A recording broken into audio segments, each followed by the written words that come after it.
الشاهدين والشاكرين والذاكرين والحمد لله رب العالمين.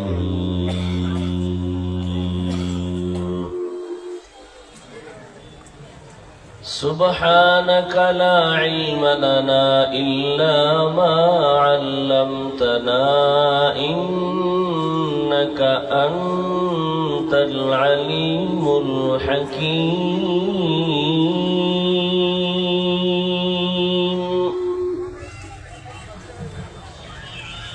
رب اشرح لي صدري ويسر لي أمري واحلل عقدة من لساني يفقه قولي.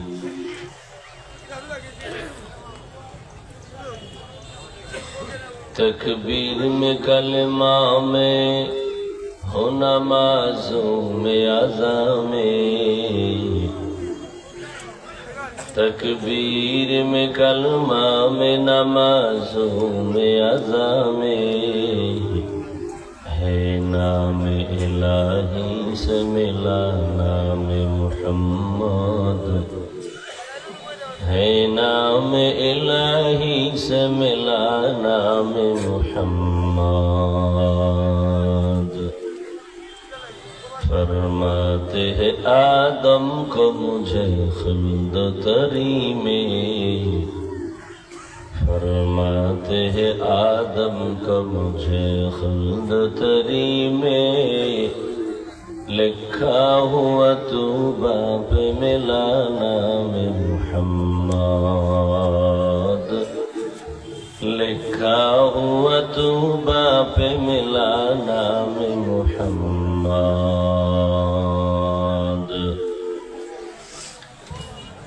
ہے میم میں محبوب یہ مطلب کا اشارہ، ہے میم میں محبوب یہ مطلب کا اشارہ. پھر کیوں نہ ہو محبوب خدا نام محمد، پھر کیوں نہ ہو محبوب خدا نام محمد.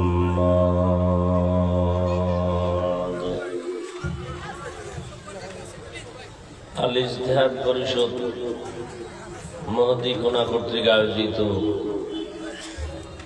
তাফসীরুল কোরআন মাহফিল 18 জানুয়ারি 2025 উপস্থিত মোহতারাম সম্মানিত সভাপতি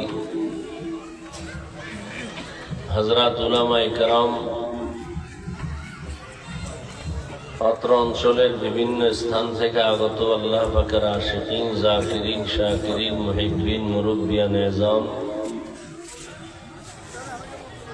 কলিজার টুকরা আমার সমবয়সী যুবক বন্ধুগণ, স্নেহের ছোট ভাই, পর্দার আড়ালে মা বোনেরা,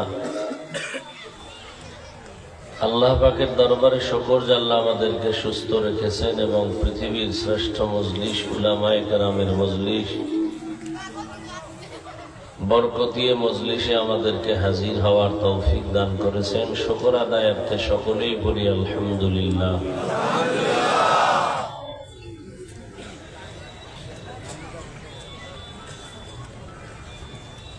درود و سلام سیدুল মুরসালিন রাহমাতুল লিল আলামিন শফিউল মুযনিবিন খাতামুন নবিয়্যিন হযরত মুহাম্মদুর রাসূলুল্লাহ, সবাই পড়েন সাল্লাল্লাহু।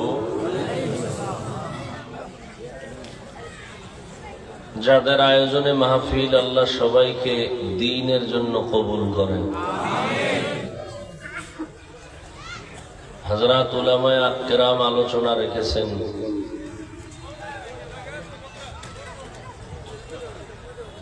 আমি আপনাদের দোয়া নেওয়ার জন্য হাজির হয়েছি।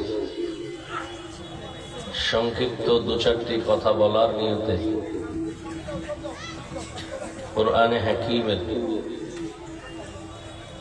আয়াতে কারিমা, নবীজির হাদিসের থেকে একটি হাদিস পড়েছি।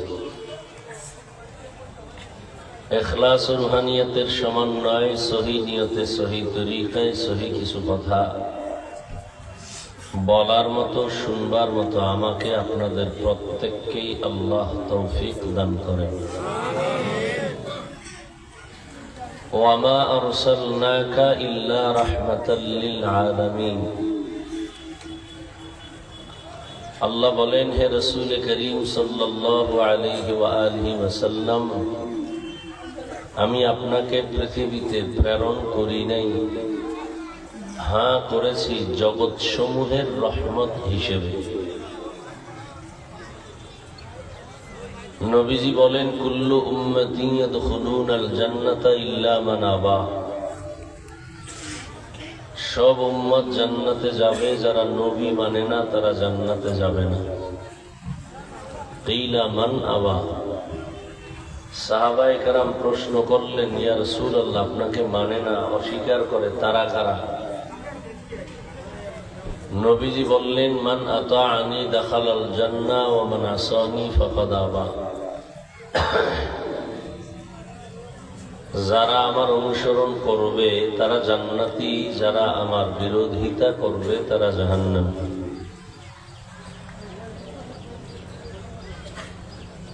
হাদিসের তর্জমা আরেকটু খেয়াল করি সবাই। নবীজি বলেছেন, যারা সব উম্মত জান্নাতে যাবে, যারা নবী মানে না এরা জান্নাতে। কথা বলেন। সাহাবায়ে কেরাম জিজ্ঞাসা করলেন, ইয়া রাসূলুল্লাহ, আপনাকে মানে না, অস্বীকার করে, তারা কারা? নবীজি বললেন, যে আমার অনুসরণ অনুকরণ করবে সে জান্নাতে যাবে। তার মানে সে রাসূল মানে। যে নবীজির অনুসরণ অনুকরণ করবে সে কোথায় যাবে? আর ভাই কথা বলেন, জান্নাতে যাবে। প্রমাণ হলো সে নবী মানে। প্রশ্ন কি ছিল? হে আল্লাহর রাসূল, আপনাকে অস্বীকার করে, মানে না, তারা কারা? আমি বলবো আপনি রাসূল মানেন না, আপনি বলবেন আমি মানি না। এই ঝগড়া নিরসনের জন্য ১৫০০ বছর আগে নবী বলে গেছেন, আমি মুহাম্মদকে কে মানে না, কে মানে। নবীজি জিজ্ঞাসা করলেন, সাহাবায়ে কেরামদের প্রশ্নের জবাবে নবী বললেন যে আমার অনুসরণ করে সে জান্নাতে যাবে, তার প্রমাণ হলো সে নবী মানে। আপনারা আমাকে একটু বলতে হবে, এই কথাটার বিপরীত কি কথা আসতে পারে বলেন তো? এই যে খেয়াল করেন নাই, মোবাইল নিয়ে ব্যস্ত হয়ে আছেন। এখন মানুষ কার আগে কে দ্রুত জাহান্নামে যাবে সেই প্রতিযোগিতা চলতেছে। জাহান্নামে যাওয়ার প্রতিযোগিতা, কে কার আগে জাহান্নামে যেতে পারে, কে কত বেশি গুনাহ করতে পারে। গর্ব করে গুনাহ করে, সেঞ্চুরি করে, কারো ইজ্জত নষ্ট করতে পারলে নিজের খুব গর্ববোধ মনে করে, কারো গীবত করতে পারলে, কারো ক্ষতি করতে পারলে খুব নিজের বড় মনে করে। অর্থাৎ গুনাহ প্রতিযোগিতা চলতেছে, কে কত বেশি গুনাহ করে, কত দ্রুত জাহান্নামে যেতে পারে। এই জন্য বেহেশতের বাগানে বসিয়াও ধ্যান খেয়াল সব বাইরে। আল্লাহ হেদায়াত দান করুন। আমি আবার জিজ্ঞাসা করতেছি, নবীজি বললেন সবাই জান্নাতে যাবে, আমাকে যারা মানে না তারা যাবে না। সাহাবায়ে কেরামদের প্রশ্ন, নবী আপনাকে মানে না, তারা কারা? এবার জবাব আপনারা দিবেন। নবী বললেন, যারা আমার অনুসরণ করে তারা জান্নাতি। তাহলে বোঝা গেল তারা নবী বলেন, মানে না কারা? এই কথার বিপরীত কি কথা হতে পারে? যে নবীর অনুসরণ করে না সে নবী। কিন্তু খুব খেয়াল করবেন এই চিকন কথা। নবীর অনুসরণ করে না সে নবী মানে না, কথাটা নবী এরকম বলেন নাই। নবী কি বলছেন? যে আমার বিরোধিতা করে সে আমাকে মানে না। ব্যবধান আছে না? আরো খেয়াল করেন, আমি খোলামেলা বলি। একজনে নবী মানে না মানে সে দাড়ি রাখে না, টুপি পরে না, নামাজ পড়ে না। এর মধ্যে দুইটা দল আছে। যেমন আমি এক যুবককে জিজ্ঞাসা করলাম, এই যুবক, নবীর আদর্শে দাড়ি রাখো না কেন, নামাজ পড়ো না কেন? যুবক বলে, নামাজ পড়া দরকার, দাড়ি রাখা দরকার, পারি না, দোয়া করবেন, চেষ্টা করব। কি বুঝলেন? এই যুবক নবীর বিরোধী না দরদি? কি বিরোধী? আচ্ছা, এদিক থেকে একটা যুবকের জিজ্ঞাসা করলাম, এই যুবক, নামাজ পড়ো না কেন, দাড়ি রাখো না কেন? আমার কথা শেষ না হতেই বলে ফেললো, না রাখলে অসুবিধা কি? নাই কেউ? কি বুঝলেন? সে কি দরদি না বিরোধী?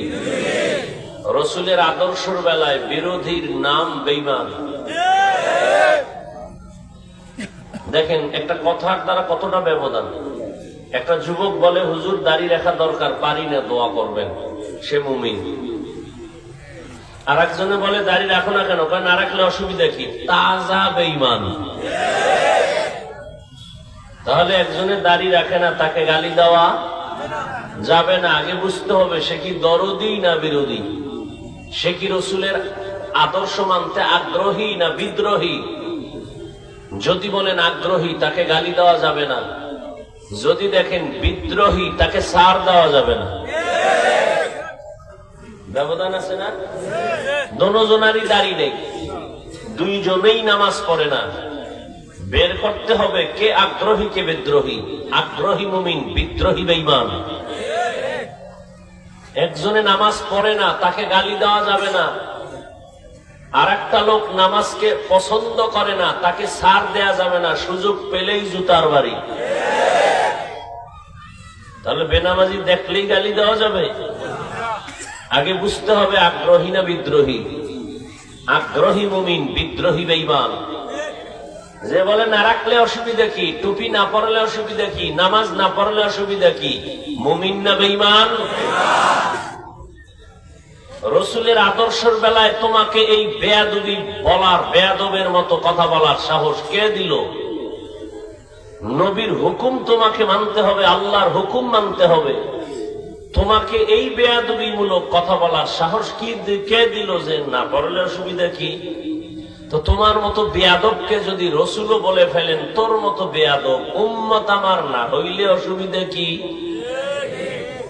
উপায় আছে? আল্লাহ হেদায়াত দান করুন। আসেন হাদিস নিয়ে দু চারটি কথা বললাম, আয়াতের উপরে কথা। ওয়ামা আরসালনাকা ইল্লা রাহমাতাল লিল আলামিন। আল্লাহ বলেন, হে রাসূল, আমি আপনাকে দুনিয়াতে পাঠাই নাই। হ্যাঁ, আমি দুনিয়ায় আপনাকে প্রেরণ করেছি জগৎ সমূহের জন্য রহমত হিসেবে। পাঠাই নাই, হ্যাঁ পাঠিয়েছি, ঘুরাইয়া না বলে ডাইরেক্ট বলতেন, আমি আপনাকে রহমত করে দুনিয়ায় পাঠিয়েছি। প্রথমে আল্লাহ নীতিবাচক বললেন, আমি পাঠাই নাই।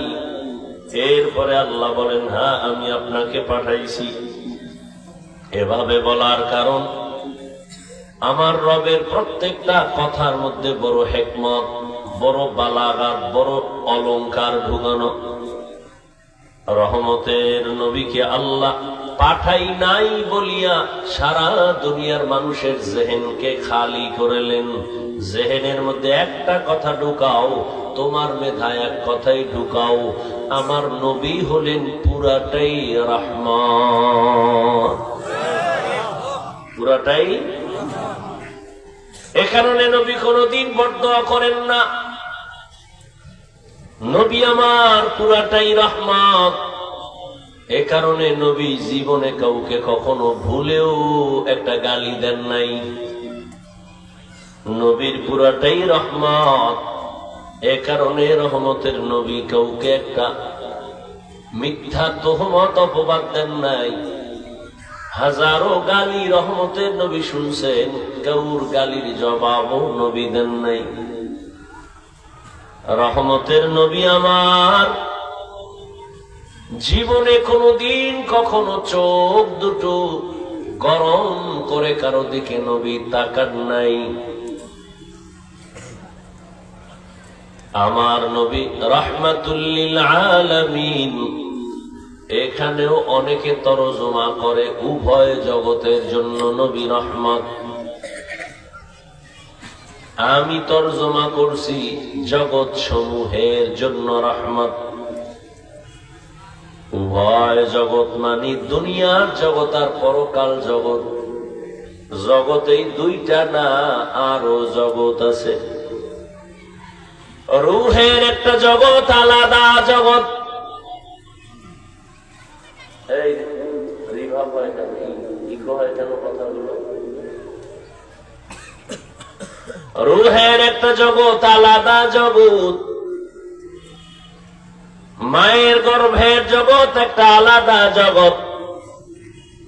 দুনিয়ার জগৎ একটা আলাদা জগৎ।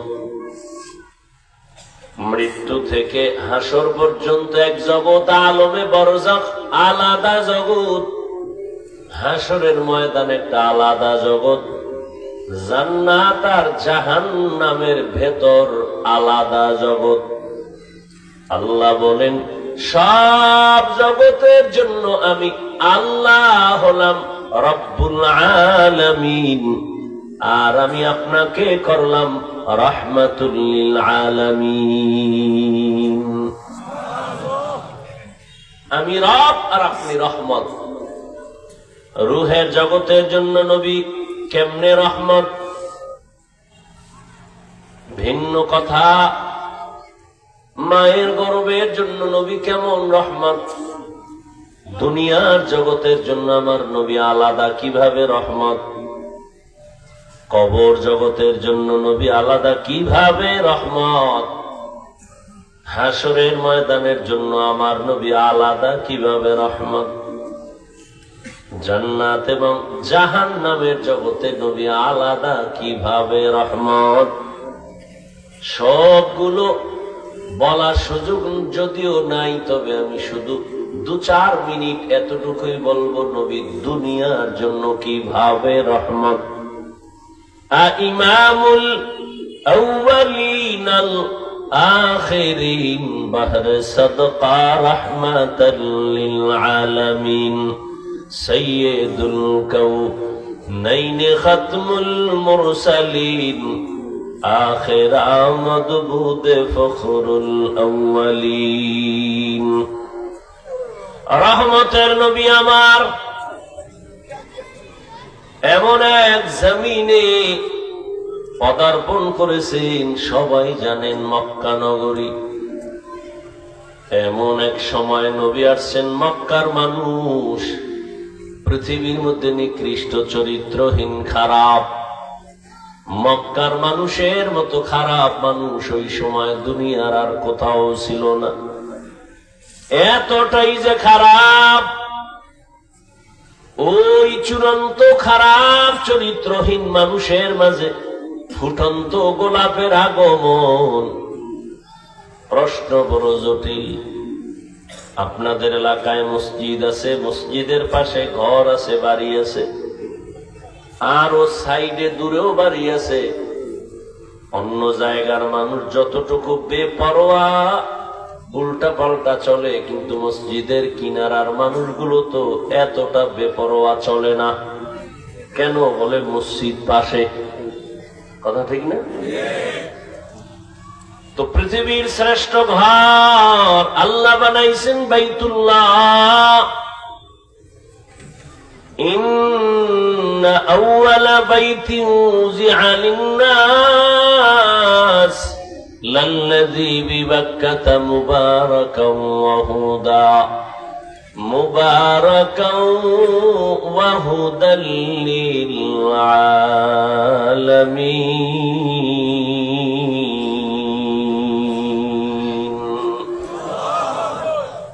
বাইতুল্লাহ তো দামি ঘর, হেদায়েতের ঘর, ইবাদতের ঘর। যেই ঘর বড় দামি, যে ঘরের দিকে নজর দিলে বান্দার সওয়াব আর সওয়াব আর সওয়াব। সিলেটের শাহজালাল রহমাতুল্লাহ আলাইহির মাজারে গিয়া তার সুন্দর মসজিদ আর মাজার দেখলে কোনো সওয়াব হবে না, কিন্তু বাইতুল্লাহর দিকে বান্দা যতক্ষণ তাকায় থাকবে অতক্ষণ অনবরত সওয়াব লেখা হবে। এমন একটা দামি ঘর, যেই বাইতুল্লাহর এরিয়ার মধ্যে আঙ্গিনায় একবার যদি কেউ আল্লাহ বলে ডাক দেয় 1,00,000 বার আল্লাহ বলার সওয়াব পেয়ে যাবে।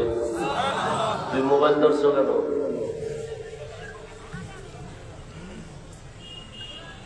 এই মা বাপ গুলো কতটা বেপরোয়া যে বাচ্চার হাতে মোবাইল দিয়ে দিছে। ছুরি দিয়া ডাইরেক্ট গলা কাটা আর মোবাইল দিয়া ইনডাইরেক্ট জীবন নষ্ট করা। এরা বাপ নামের অযোগ্য, মা নামের অযোগ্য। এই জন্যই তো হাদিসে আল্লাহর রাসূল বলছেন, সন্তান ঈমানের আলো নিয়ে জন্ম নেয়, মা বাপ খারাপ বানায়। قال رسول الله صلى الله عليه وآله وسلم ما من مولود إلا يولد على الفطرة فأبواه يهودانه أو ينصرانه أو يمجسانه إلى آخر الحديث। পয়গম্বর বলেন, দুনিয়ার সব সন্তানগুলো ঈমানের আলো নিয়ে দুনিয়াতে আসে। মা বাবা ওই সন্তানগুলোকে অগ্নি পূজারী বানায়, মূর্তির পূজারী বানায়, গায়রুল্লাহর গোলাম বানায় মা বাপ। এই জন্য কিয়ামতে সন্তানেরা মা বাবার বিরুদ্ধে আল্লাহর আদালতে মামলা দায়ের করবে। আল্লাহ বলবেন, এই সন্তান নামাজ পড়ছো পড়ি নাই, রোজা রাখছো রাখি নাই কেন? বলবে, আল্লাহ আমার কোনো দোষ নাই, সব আমার মুরব্বী মা বাবা, আমার অভিভাবক যারা তারা দোষী। আল্লাহ কোরআনে বলেন, সন্তান বলবে, রব্বানা ইন্না আতা'না সাদাতানা ওয়া কুবারানা ফাআদাল্লুনাস সাবিলা। মা বাবায় কোনদিন আমাদেরকে ভালো পথে ডাকে নাই। জুমার নামাজে বাবায় মাঝে মাঝে যাইতো, আমারে বলে নাই। মাঝে মাঝে আমার বাবা ওয়াজ মাহফিলে যাইতো, কোনদিন আমারে ডাকে নাই। নামাজের কথা বলে নাই, রোজার কথা বলে নাই। মাঝে মাঝে আমার আম্মু সাহারি খাইতে ডাকতো, বাবা ওর 2-1টা রোজা রাখ। আব্বাজান বাধা দিয়ে বলতো, এই বয়সে রোজা রাখাইও না, চেহারাটা নষ্ট হয়ে যাবে। কেমন দরদি বাবা! রোজা রাখলে চেহারা নষ্ট হবে। ওই বাবার একটু মাঝে মাঝে আমার জিজ্ঞাসা করতে মনে চায়, এই বাপ নামের কলঙ্ক, বউয়ের হক আদায় করতে পারবা না, বিয়া করছো কেন? সারা জীবন রোজা রাখো। সন্তানের হক আদায় করতে পারবা না কেন? সন্তান নিছো, ট্যাবলেট খাও। রোজা রাখলে চেহারা নষ্ট হবে, তোমার মাথা গরম। আর গজবের মোবাইল হাতে দিয়ে দিছো, সারা রাত দরওয়াজা জানালা বন্ধ করে মোবাইল দেখে দেখে কবিরা গুনাহ কবিরা গুনাহ কবিরা গুনাহ করে করে চেহারাটা নষ্ট করলো। বাবা এবার বলো, এই চেহারা ভালো করবা কোন মেডিসিন দিয়া? সারা রাত মোবাইল দেখে যুবকের চেহারার মধ্যে কোনো নূর নাই, কোনো উজ্জ্বলতা নাই, আকর্ষণ নাই। যৌবন শেষ, জীবন শেষ, লেখাপড়া শেষ, চরিত্র শেষ। এবার আর বাবার কোনো খবর নাই। হায়, আমার সন্তানের চরিত্র শেষ হয়ে গেল, বাবার কোনো দুঃখ নাই। কিছুদিন পরে শুনে সন্তান এক মেয়ে নিয়ে হিজরত করেছে। হিজরত যেমন গাছ তেমন ফল। কি জিন্দেগি মে বন্দেগি তু করনা হে, जिंदगी में बंदगी तू करना है।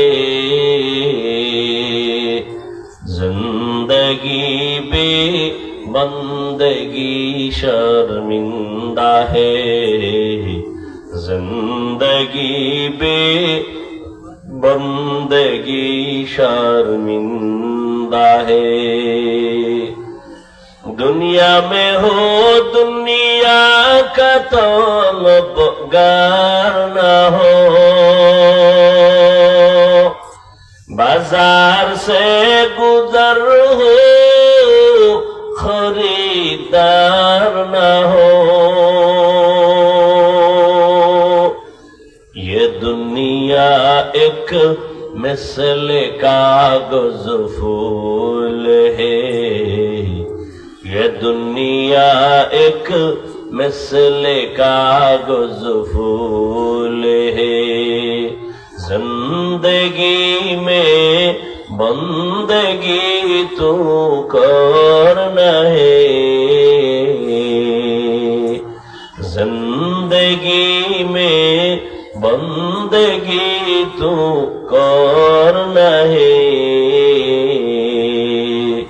जिंदगी बे बंदगी शर्मिंदा है, जिंदगी बे बंदगी शर्मिंदा है। রহমতের নবী এমন এক জায়গায় আসলেন, মক্কা নগরী, যেই বাইতুল্লাহর দিকে তাকাইলে সওয়াব। অন্য জায়গার মানুষ একটু খারাপ বেশি হবে, বাইতুল্লাহর পার্শ্বের মানুষ তো একটু কম খারাপ হওয়ার কথা। কিন্তু ইতিহাস বলে মক্কার মানুষের মতো খারাপ মানুষ ওই সময় দুনিয়ার আর কোথাও ছিল না। বাইতুল্লাহর মতো জায়গা, এত সুন্দর দামি ঘর, এর পার্শ্বের মানুষগুলো কেন এত খারাপ? এর অনেকগুলো জবাব, এর মধ্যে উল্লেখযোগ্য একটা জবাব হলো এরা এত খারাপ কেন? এদের কোনো মুরব্বী নাই, কোনো অভিভাবক নাই, কোনো নবী নাই। যারা কোনো অভিভাবক মানে না, মুরব্বী মানে না, এরা দুনিয়ায় মরার আগে ধ্বংসের পথে চলে যায়। কিছু মূর্খ পণ্ডিত লেখতে জানে না, মুছতে জানে। এত পণ্ডিত যে লাকুম দিন হুকুম আলিয়া দিন বলে বুখারীর হাদিস। এই পণ্ডিতেরা মাঝে মাঝে দেখবেন চায়ের দোকানে এখানে সেখানে বলে আমরা কোরআন মানি, হাদিস মানি, কোন ব্যক্তি মানি না। সারা বাংলাদেশে আমি বলি, যারা বলবে আমরা কোরআন হাদিস মানি, কোন ব্যক্তি মানি না, আলেম মানি না, আল্লাহর জাতের কসম তারা ভণ্ড। এদেরকে যারা ভণ্ড বলে না তারাও ভণ্ড। আল্লাহ হেদায়েত দান করুন। মক্কার মানুষ এত কেন খারাপ? ঈসা নবী চলে গেছেন, আমার নবী আসবেন, মাঝখানে আর কোন নবী আছে?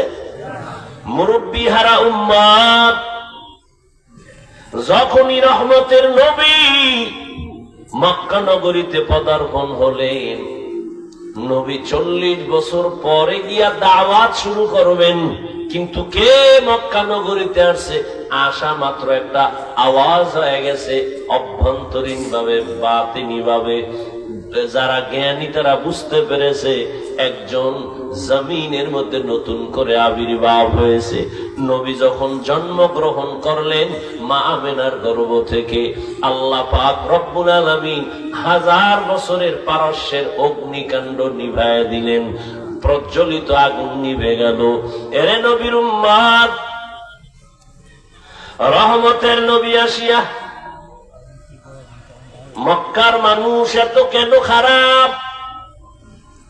কয় এমন একজন ডাক্তার মক্কা নগরীতে আসবেন, তিনি হবেন সৃষ্টির শ্রেষ্ঠ ডাক্তার।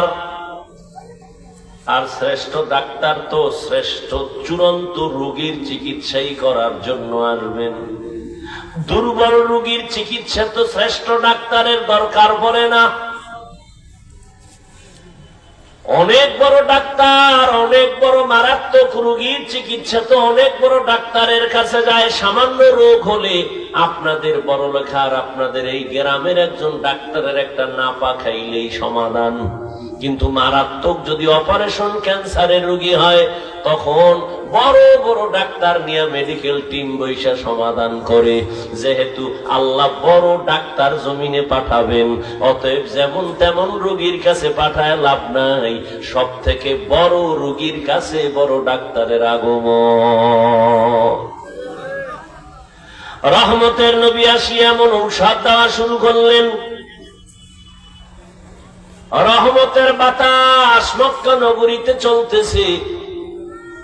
রহমতের নবী আমার দীর্ঘ 40 বছর পর্যন্ত কোনদিন কাউকে কালেমার কথা বলেন না, নামাজের কথা বলেন না, দাওয়াত নাই। নবী হেরা পাহাড়ের গুহায় গিয়া সপ্তাহ আল্লাহর ধ্যানে আল্লাহর নবী সেখানে সময় কাটাতেন।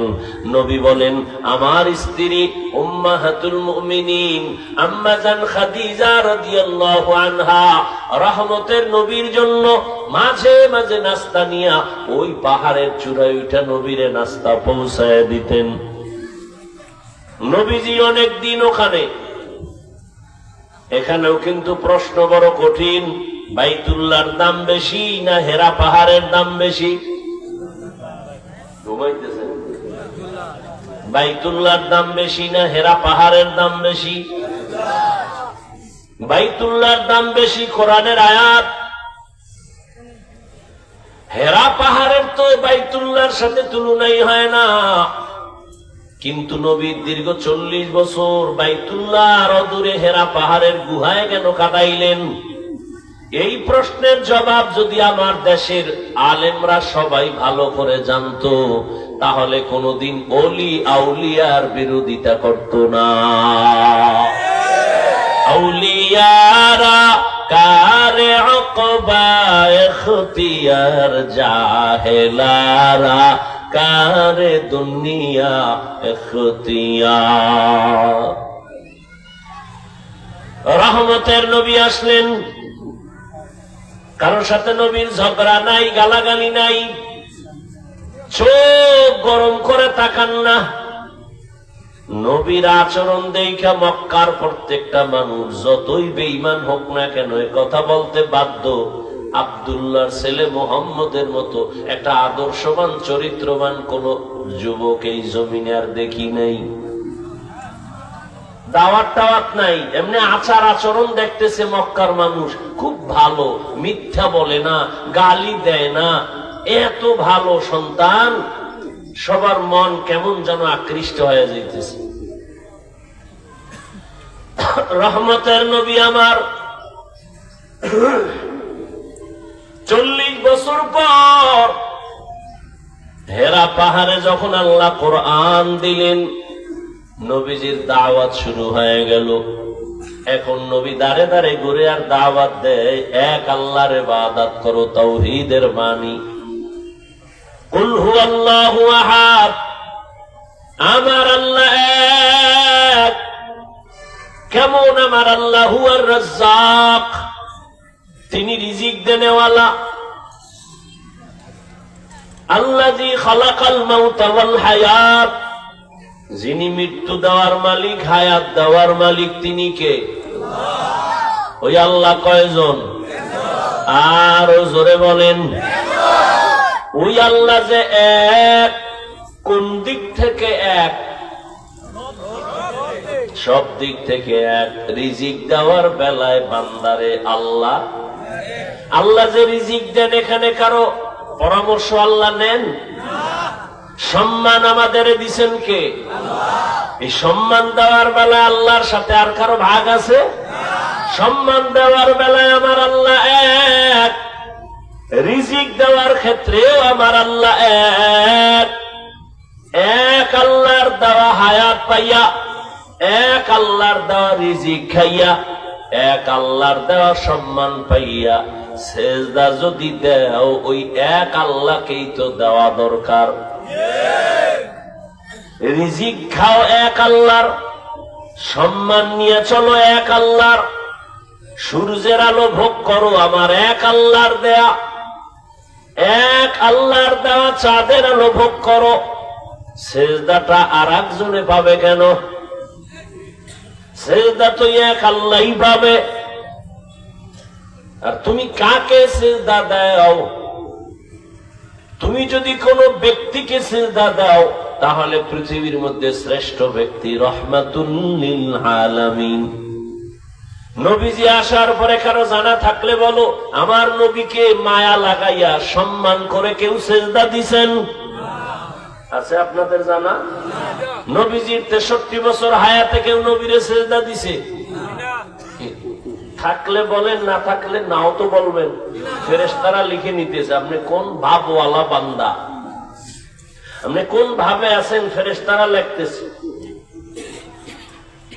আচ্ছা নবীর জীবনে দেন, আচ্ছা নবী চলে গেলেন, 1500 বছর হয়ে গেল, নবীজির পৃথিবীর শ্রেষ্ঠ মাজার মদিনার মাজার।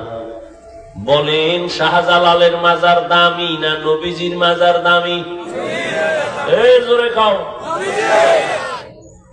আজমির শরীফের দরবার দামি না মদিনার দরবার দামি? শাহপরানের মাজার দামি না নবীজির মাজার দামি? তাহলে মাজারে সেজদা দিলে যদি সওয়াব বেশি হয়, শ্রেষ্ঠ মাজার নবীজির মাজারে তো আগে সেজদা দেওয়া দরকার। কি চলবেনি নবীর মাজারে সেজদা? নবীজির শ্রেষ্ঠ মাজারে যা চলবে না, দুনিয়ার কোন মাজারেও তা চলতে দেওয়া হবে না। সোজা কথা, কোনো পেশ নাই। যদি কোনো ফিরে সেজদা দিলে আল্লাহ খুশি হয়, পৃথিবীর শ্রেষ্ঠ ব্যক্তি নবী, তারে আগে সেজদা দাও। আর যদি মনে করো ওখানে চলবে না, পৃথিবীর আর কোথাও চলবে না। মাজারে মোমবাতি জ্বালাইলে যদি আল্লাহ খুশি হয়, তাহলে শ্রেষ্ঠ মাজার নবীজির, ওখানে একটা বড় মোম জ্বালাও। যদি বলো না ওখানে চলবে না, তো পৃথিবীর কোথাও চলবে না। জোর করে চালাইতে চাইলে চলতে দেয়া হবে না। আর এইগুলি যারা করে এরা হইল চরম মূর্খ। ধর্মের কিচ্ছু নাই ওদের মধ্যে। এরা হইল পৃথিবীর শুধু মূর্খ না, নিকৃষ্ট মূর্খ। আল্লাহ হেদায়াত দান করে। মিয়া জীবনভর কোরআন হাদিস পড়িয়া, ডাউলের পানি আর আটার রুটি খাইয়া, কোরআন হাদিস রিসার্চ করে করে 20 বছর কাটাইয়া আলেম হইলাম আমরা। শাহজালালের মাজারে ঢুইকা জিয়ারত করি, কেমনে করা লাগবো সেটা কোরআন হাদিস অনুযায়ী শিখলাম আমরা আলেমরা। আর পেছনে গিয়া আমগো ধৈরা নিয়ম শিখায় গাঞ্জা ঘরেরা। গিয়া কয় হুজুর এমনে না হেমনে, আমরা কোরআন হাদিস পড়ছি আমরা, তুই কে? বলে বেশি কথা বলা যাবে না, এটা আগুন, এ দরবার আগুন। টানে সারাদিন আগুন টানে না, ওর ঠোঁটের আগায় খালি আগুন, চারিদিকে দেখে খালি আগুন। বদমাস কোথাকার। শাহজালাল খারাপ না ভালো? সে কি ঢোল বাজাইছেন, দাড়ি কাটছেন, বেপরদায় চলছেন? তো তার মাজারে এগুলো কেন? ঢোল বাজাইলে, গান বাজাইলে যদি আল্লাহ খুশি হয়, বড় ঢোল মদিনার নবীর মাজারে যায় আগে বাজাও, কোনো ঝামেলা নাই। দলিল পরে, বাংলা দলিল আগে নাও। এই দলিল মানবা না, জুতা রেডি। সমস্ত আল্লাহওয়ালাই 360 আউলিয়ার দেশ, এরা নিঃসন্দেহে আল্লাহর ওলি, কোনো সন্দেহ নাই। কিন্তু এদের আশেপাশে যারা বসে আছে গাঞ্জাখোর, এরা পৃথিবীর নিকৃষ্ট ভণ্ড এবং মূর্খ। এরা শাহজালালের দুশ্মন। এরা কি পৃথিবী যদি শাহজালালের কোন দুশ্মন থাকে, দাড়ি কামানেওয়ালা ওই গাঞ্জাখোর গুলো বড় দুশ্মন। আর আমরা দাড়িওয়ালা টুপিওয়ালা নামাজিরা হলাম পৃথিবীর তাদের কলিজার আপন এবং ভক্ত। আর যারা ভক্ত দাবি করে নামাজ পড়ে না, এরা ভক্ত নামের কলঙ্ক। এদের দ্বারা শাহজালালের বদনাম হয়। আল্লাহ হেদায়াত দান করুন। তো রহমতের নবী কোরআনের দাওয়াত শুরু করলেন, এক আল্লাহর ইবাদত করো। বেতের বাড়ি দিছেন, হ্যাঁ? মাত্র 13 বছরের বিনিময়ে মক্কার মানুষগুলো এত দামি হয়ে গেল। মাত্র 13 বছরের ব্যবধানে পৃথিবীর নিকৃষ্ট মক্কার চরিত্রহীন খারাপ এই মানুষগুলো রহমতের নবীর দাওয়াতের কারণে এত দামি হয়ে গেল। আল্লাহ তাআলা লিস্টি নিয়ে পাঠায় দিলেন, যাও জিব্রাইল আমার নবীকে লিস্টি দিয়া দাও, এই লিস্টিতে যাদের নাম আছে এরা সবাই বিনা হিসাবে জান্নাতি। ইমামুল আউয়ালিন আল আখিরিন বাহরে সাদকা রাহমাতাল লিল আলামিন। ওই নবীর জন্য জঙ্গলের প্রাণীরা পাগল, নদীর মাছ পাগল। ও সিলেটের মুসলমান, কপাল বড় খারাপ, ওই নবীকে এখনো চিনতে পারলা না রে বাবা। তুমি মনে করতেছো নবীর আদর্শ মানলে বুঝি স্বাধীনতা থাকবে না? এবার আমাকে তুমি একটু পারলে জবাব দাও, তুমি নবীর আদর্শ বাদ দিয়া শান্তির জন্য নবীর আদর্শে টুপি পরো না, স্বাধীনতা নষ্ট হয়ে যাবে এই ভয়ে তুমি দাড়ি রাখো না, নামাজ পড়ো না। এবার আমার সাথে তুমি একটু কম্পেয়ার করো। আমি নবীর আদর্শ মানতে গিয়া টুপি পরলাম, নামাজ পড়ি, পর্দা করি, হালাল খাই, দাড়ি রাখছি, বলো আমরা কতটা অশান্তিতে আছি, আর তোমরা নবীর আদর্শ বাদ দিয়া কত শান্তিতে আছো? আসো, আমরা অশান্তিতে, কথা হয় না। বরং চেয়ারম্যানের চেয়ারের মেয়াদ শেষ, এমপির মেয়াদ শেষ, মন্ত্রীর মেয়াদ শেষ, আর আমাদের নবীর আদর্শ ওয়ালা ওলামায়ে কেরামের চেয়ারের তো কোনো মেয়াদই নাই। এটা আবার শেষ হবে কি? কেন? ওকে সম্মান দিছে আল্লাহ, আর তুমি টাকা দিয়া সম্মান কিনছো। সম্মান কিনছে কি দিয়া? টাকা দিয়া সম্মান কিনলে একবার ফুলের মালা, ফাইনালে জুতার মালা। আর আমার আল্লাহর দেওয়া সম্মান যারা নিতে পারবে এরা দুনিয়ায়ও বাদশাহ, পরকালেও বাদশাহ। একদল আইলে আর একদল ফালায়, আর একদল আইলে আর একদল ফালায়। হুজুর গো কোনো টেনশন নাই, সব পালানেওয়ালা আনেওয়ালা সবাইকে হুজুর দোয়া করেন। সম্মান টাকা দিয়ে কেনা যায়? বলেন। খাকবাদ আবওয়াতিশ বান্দান বামানে তু মুর্দা বাহক জিন্দা। ওলামায়ে কেরামকে কখনো কোনো বেনামাজি, সুদখোর, মদখোরের গোলাম ভাববেন না কখনো। খবরদার, আমি আমার রং ঠিক রাইখা আমি যদি কোনো এলাকায় যাই, কোনো খারাপ মানুষের কাছে যাইয়া আমি যদি আবার রং ঠিক রেখেই চলি, তাহলে আমাকে খারাপ বলার উপায় নাই। কারণ আলেম যদি কোথাও যায়, কারো কাছে যায়, ইসলামের স্বার্থের জন্য যাবে। রহমতের নবীর অল্প 12-13 বছরের ব্যবধানে মক্কার মানুষ এত দামি হয়ে গেল। কত দামি! আল্লাহ পাক রব্বুল আলামিন এদের জান্নাতের ওপেন টিকিট দিয়ে দিলেন। এর মধ্যে 10 জন সাহাবার নাম আছে বিনা হিসাবে জান্নাতি। এদের মধ্যে প্রথম সারির জান্নাতি হযরত আবু বকর সিদ্দিক, এরপরে হযরত ওমর। কত দামি জানেননি? আমি আবু বকরের ইতিহাস যদি বয়ান করি দীর্ঘ টাইম চলে যাবে। ওমরের ইতিহাস, আম্মা জানা আয়েশা রাদিয়াল্লাহু তাআলা আনহা একদিন নবীরে জিজ্ঞাসা করে, নবী, আয়েশার তো বয়স কম, 6 বছরে নবীজির সাথে বিবাহের বন্ধন হলো। আম্মাজান আয়েশা 9 বছরে নবীজির ঘরে আসলেন, আর 18 বছর যখন হয় তখন নবী চলে গেলেন। আর আমগো দেশের মেয়েদের 18 বছরে তো বিয়েই হয় না। কি 18 বছরে তো বিবাহই হয় না? পারে না, দুনিয়াওয়ালারা আরো বয়স বাড়ায় দিবে। দেখেন না, ইচ্ছা রকম বাল্য বিবাহের বিরুদ্ধে কত আইন ফাইন ডাইন, সরাসরি ইসলামের আইনের সাথে বৃদ্ধাঙ্গুলি দেখানো। বাল্য বিবাহ হবে না, প্রেম হবে, প্রেম আকাম হবে, বিবাহ হবে না। জেনার লাইসেন্স দিতেছে, বিবাহের লাইসেন্স বন্ধ করতে চায়। হালালটারে ঠিক রাখবে না, হারামটারে চালু করো। দেশের সব হারাম জাদা হয়ে যাক, জেনা বেবিচার করে সব হারাম জাদা হোক। কি সমস্যা কি? ইসলাম শান্তি, এর বাইরে কোনো শান্তি নাই, সব অশান্তি। ইসলাম বাল্য বিবাহের অনুমোদন আছে না নাই? এর বিরুদ্ধে আইন করাই মানে আল্লাহর সাথে গাদ্দারি করা।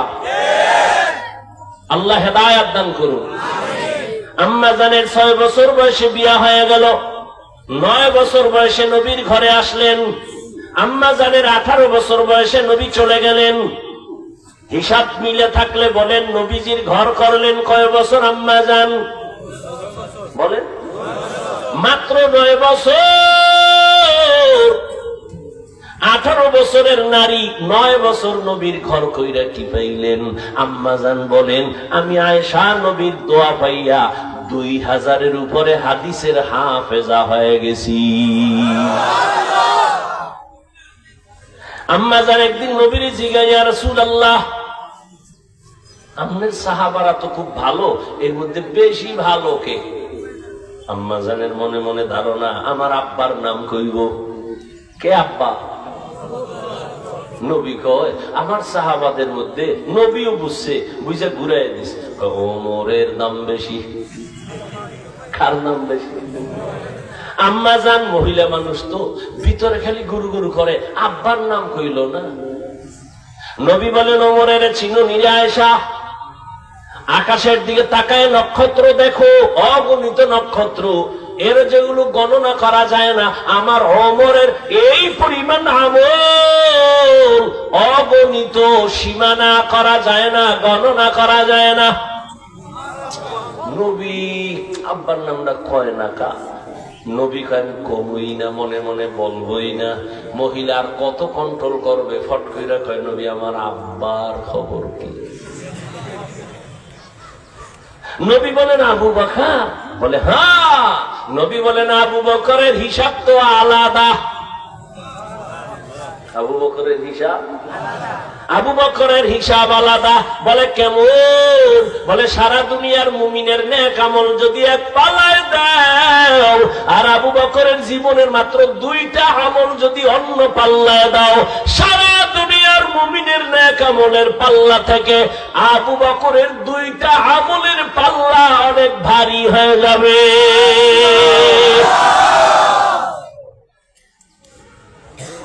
এক হইল দান সৎকার পাল্লা, দান করছে দান, এই পাল্লা।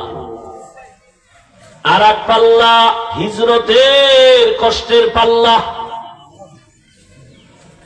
এই জন্য মাঝে মাঝে ওমর কইতো, আবু বকর হিজরতের রাতের আমলটা আমারে দেন, আর আমার জীবনের সব আমল আপনি নিয়ে যান।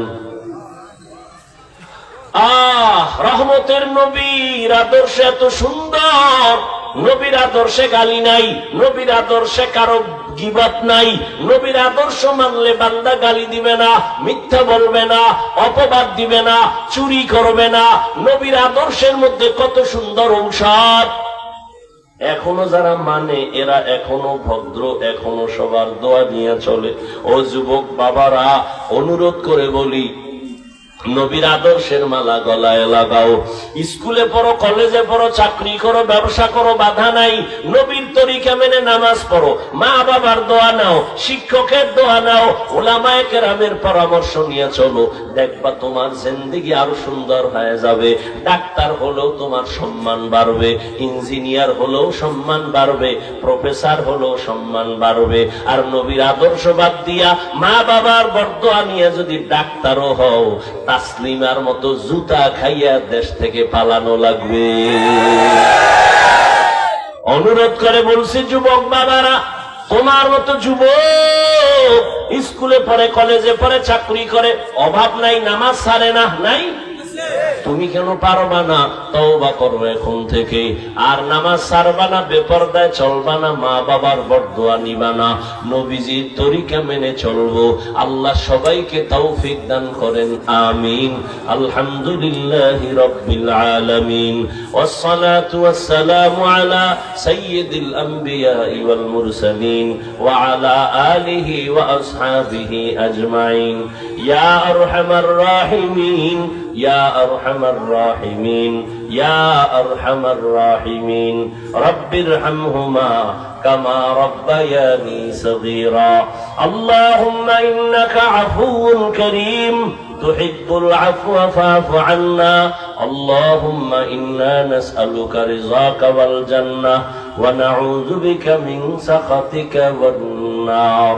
ইয়া আল্লাহ, এ মাহফিল কবুল করে নেন, আয়োজনকারীদের কবুল করে নেন, দান সদকাকারী সহযোগিতাকারীদের কবুল করে নেন, মা বোনদের আবেদা বানায় দেন, পর্দাওয়ালা বানায় দেন, সন্তানগুলো নেককার বানায় দেন, সারা দুনিয়াবাসীকে মাফ করে দেন, বিদেশের ঘরে যারা সবাইকে হেফাজত করেন, বাংলাদেশ শান্তির দেশ বানায় দেন, আমাদের যুবকদের দ্বীনের খাদেম বানায় দেন, মোবাইলের গুনাহের থেকে হেফাজত করেন।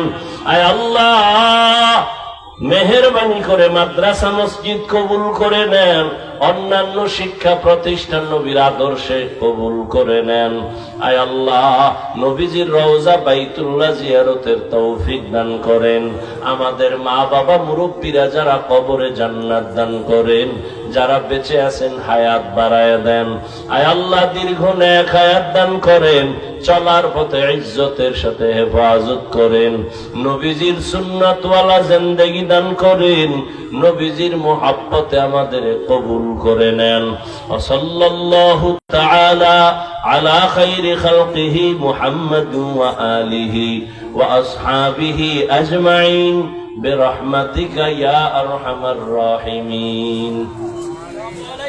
এক মিনিট বসেন ভাই, একটু বসেন, একটা মিনিট। এত দ্রুত বিদ্যুতের গতির মতো দৌড় দিচ্ছেন কি? তুফান শুরু হয়ে গেল, মানুষ মোনাজাত দিছে, উঠতে তো 1 মিনিট লাগে, এত দ্রুত যাইতেছে, মানে তুফান চলতেছে। আপনাদের কাছে ব্যাগ নিয়ে যাবে, একটু আল্লাহর রাস্তায় দিনের জন্য 1000, 500, 100 যা পারেন একটু দান করেন। নামেন স্বেচ্ছাসেবক ভলান্টিয়ারেরা, নামেন। কই লোক কই? আরে নামেন না কেন? সব খারাপ।